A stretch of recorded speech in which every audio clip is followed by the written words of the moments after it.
tulong na napakarami sa ating bansa. Sana isa puso natin yung huwag natin kalimutan. Napakaganda na nagawa ni Tatay Digong sa ating bansa na ngayon ay nagkawatak-watak. Sana manumbalik ang kaayusan. Yun lang po ang dinadasal ko. Inshallah Ta'ala, ang ating Vice President Sara Duterte, Inshallah Ta'ala, this coming 2028 siya na ang magiging presidente natin.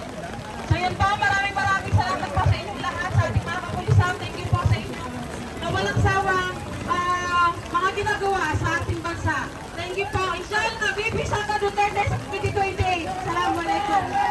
Waalaikumsalam. Proses po, ano rin ba? Ngayon pa. Masalamat tayo sa maisip. Binigyan tayo ng oras.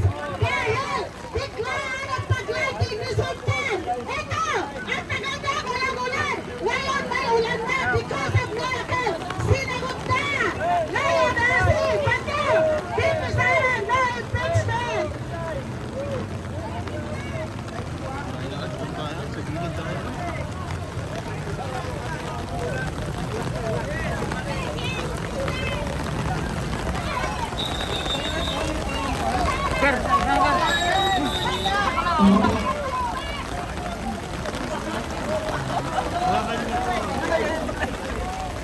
Pilip ako sa mga kapulisan.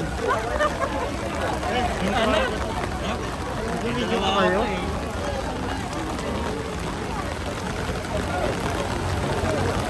Alvin! Mag-i-intro ako. Intro pa, huwag na gar, umulan eh. Gagaling na mga pulis eh. Lagyan mo.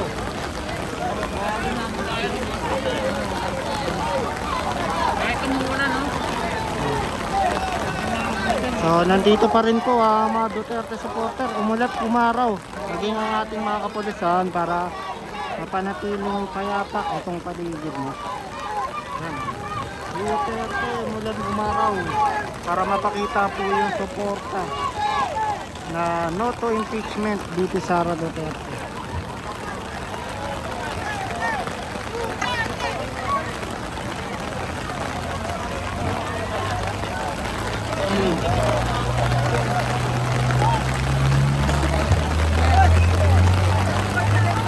Ayan na! Umuulan na! Nanginginig na yung mga lintik na mga magnanakaw! Babaha na naman sa buong Pilipinas! NCR, Metro Manila, lubog na naman tayo! Tapos, yung Pangulo natin, yung mga lintik na mga magnanakaw na buhaya, impeachment pa rin na nasa isip nila, mga lintik na yan! Tama na. Abot-abot na dalangin ng mga yan. Kawawa tayo, konting ulan, baha. Dahil sa mga putang inang mga magnanakaw na mga buhaya na yan. Yung flood control project natin dito sa Pilipinas, ninakaw nila. Mga walang puso at kaluluwa.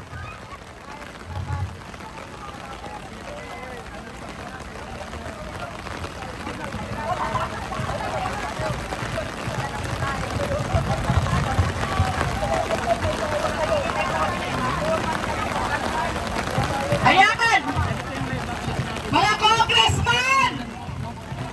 Mga buwaka na kinang mga magnanakaw kayo! Umuulan na naman!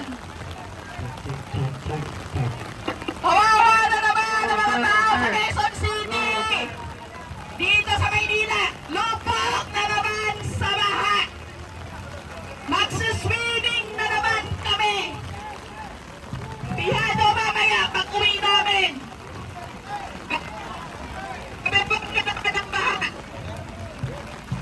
Ang sarap talaga ikakabing sa liig ng mahigpit ng mga magnanakaw na buhayang yan!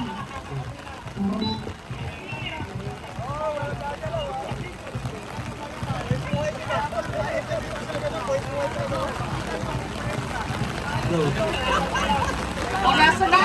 May sa kanila! Ano na?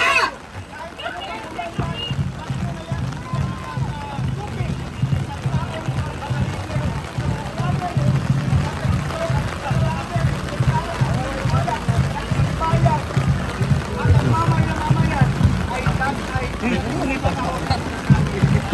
gusto ko lumapit doon. Lapit ka ba?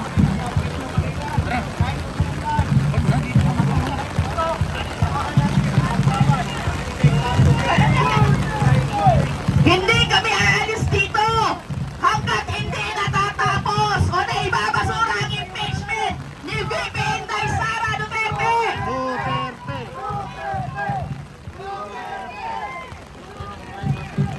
Grabe daw, kahit umulan, umaraw ay ayan, pakita po yung suporta na no to impeachment VP Sara na naway may basura.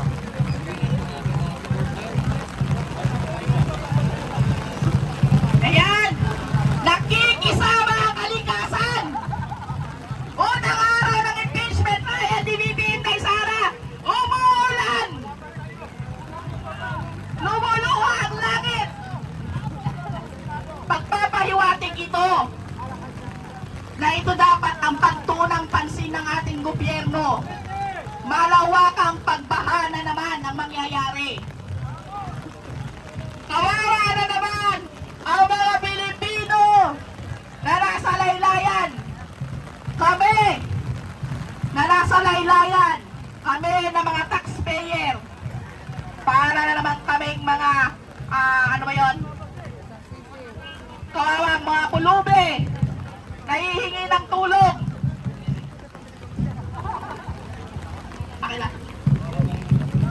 Ayan. Isa po sa atin tagapagsalita ay si Kuya Ray po ng ERS.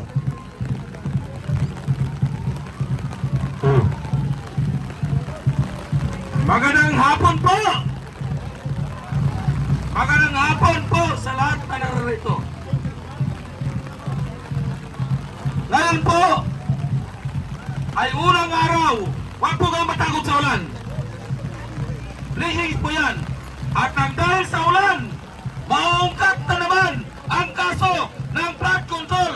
Sigurado po ako dyan. Ngayon, magpapasalamat po tayo. Ipagdasal po natin ang ating Magic 13 sa Senado. Sana wala pong bibitaw sa kanila. At kung pwede sana madagdagan pa ang ating Magic 13 sa Senado. Alam niyo po kung bakit? Pilit po nilang isusulong. Actually para sa akin, yung impeachment talagang wala na yan. Lusaw na yan. Pero bakit nila pilit na papalitan ang liderato sa Senado? Unang rason, ayaw po nilang maungkat ang kanilang magaluguhan, lalong-lalo na sa flood control. Kasi marami pong madadawit dyan, senador man o congressman. Ang impeachment, lamang na tayo. Sana alam po, wala akong bibitaw. Kaya ipagdasal po natin na sana buo ang ating Magic 13.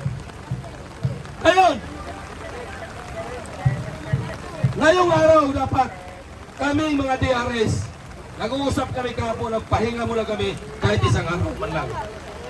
Kasi sa araw-araw natin ginagawa na pagsisigaw sa kalsada, baka naman sa sunod na mga araw, ang aming mga motor ay itutulak na lang. Kasi wala na kaming panggasolina. Diba? Pero galing ako sa bahay, pag-on ko sa app sa Movit, may nag-booking. Dito talaga sa GSIS nag-book. So kumbaga, hinihila ang manubila ko na makarating dito sa Senado. Inarito na ako. Nagpakita po ako. Hi Ma'am Fima. Good afternoon po. Sana mga kapatid, ituloy po natin, bantayan po natin ang Senado. Kasi maraming hugong-hugong, haka-haka, naririnig na natin. Fake news man yan, o hindi, o totoo, basta mapagmatyan po tayo. Hindi natin hayaan na ang mga kurakot dyan sa Senado, sila ulit ang uupo. No way. Kaya, kung pwede po sana, nagkalat na po ngayon sa social media namin, lalo na sa